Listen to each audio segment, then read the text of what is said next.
What shows, movies have you guys been watching? I'll go first. Judas and the Black Messiah, great film. Shout out to Lakeith, Seen it. Stanfield, and You Daniel. gotta go LW, bro, boy. You gotta go LW, bro. Keep it going. Oh, nah, we got time for this. I want I to hear got your time. thoughts. I got You time. seen it, Jace? I ain't watching it. You ain't gonna watch it anyway. I know you seen it, Dawn. Seen what? Judas and the Black Messiah.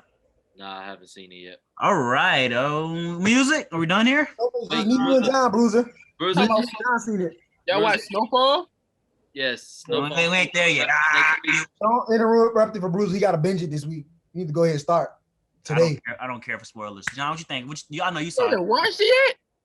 I thought I put you on mute. Keep taking myself off mute. John, what you thought about Judas and the Black Messiah, bro?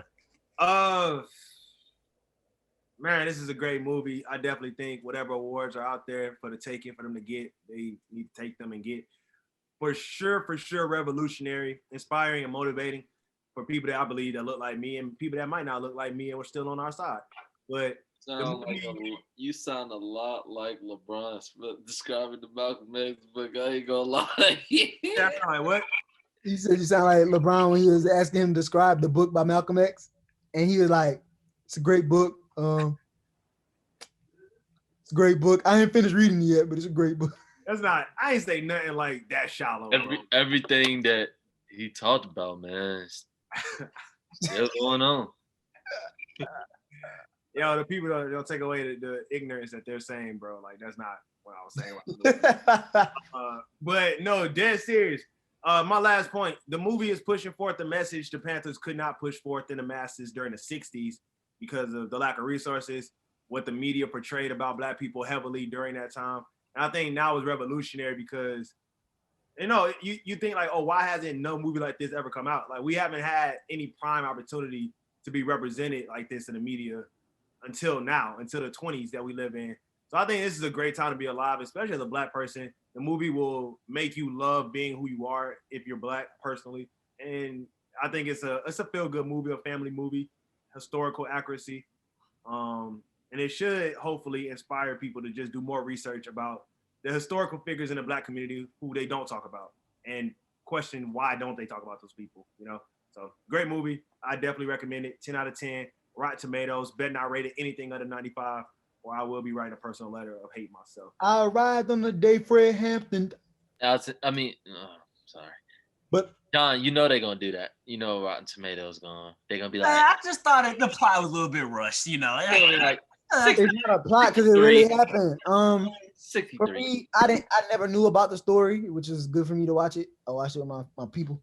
I learned a lot. However, I knew about the Black Panthers. I just didn't know he was, all about Fred Hampton. However, the part where they talked about, where they showed him bringing the different rival gangs and groups together, like he brought the KKK and he brought the, I don't know if it's the KKK, but it's like a form of the KKK. It's like white. It's a white supremacist group though. It was like not white. It was a white supremacist group, but they were more like folks on the Confederate and like having that. He brought those. He brought them people together. He brought the Puerto Rican or the Hispanic population together.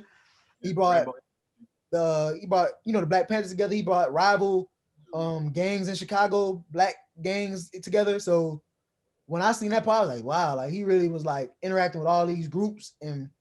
But when they was telling us about Black Panthers, they made it seem like, oh, it was against everybody. It was only Black Panthers for themselves. It was only Black Panthers doing this, or they only describe them as like causing riots or being militant and being aggressive. And basically they try to compare the Black Lives Matter movement to that, which is why I think them releasing the movie now was really good because it showed like they weren't as they were more aggressive than Black Lives Matter, obviously, because it was the time frame then, but they weren't nowhere near as bad as what they painted them as, and especially in the 60s. So you could think about how racist and how segregated and all that things were in the 60s, and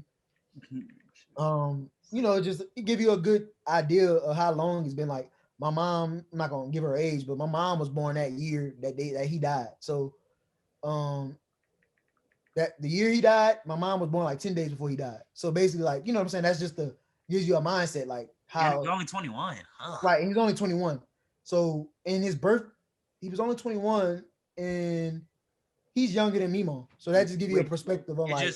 It speaks to like how he was young, starting the movement, how the Black Lives Matter young protesters. And they painted him as like this big villain in the way, and then like the worst part for me was just the ending, because I mean it's not like it wasn't a known fact. I just didn't know it. That's how he died. So when I finally saw it, I'm like, my mom was like, "Oh, this the part when they going." I'm like she was like, "You know this is real." I was like, "Yeah, I know it's real, but I don't know." And then I seen it, and I'm like, "Ah, dang, that's cold blooded." And I like the fact that they shot out his son at the end, because his fiance, his girl was pregnant when he was actually murdered. So it was a good, insightful movie. I usually don't like movies about Black history, not because I don't want to learn about the history, but because I don't like seeing how my people were treated. But it wasn't as bad as I thought it would be. So I was actually glad I watched it. Another thing, you never learned it in school. Right. I didn't learn it in school for real. It's just when they talk about Black Panthers, it'd be like, oh, they were just this group, or they talk about Tupac mom. They don't really talk about, what was really going on or what the movement was fighting for. Or they don't talk about how he was giving free lunches to kids in schools and stuff. They don't talk about that. I learned more about the Black Panther. I said Black Panther. I'm more about the Black Panther Party from Kendrick Lamar in school. Like that's crazy. Facts. I think I don't mean to be the joking guy. Have any of y'all seen the Supreme Dreams video? He's like, all right, so we'll get to Black history. I did see that. Rosa Parks sat on the back of the bus, and Abe Lincoln freed the slaves. All right. That's it? Oh, yeah. MLK had a dream. They're not lying. That's how it is. They not lying. No cap. Nah, I'm glad I went to I wanted to shout out 2 more movies. I wasn't done. Before we move on, I wasn't done. Well, I want to shout out Campbell Elementary School for doing the Black History Museum. My boy Jason's a part of that. I was Langston Hughes, so you know what I'm saying. Just shout out. I don't know you. You supposed to know that.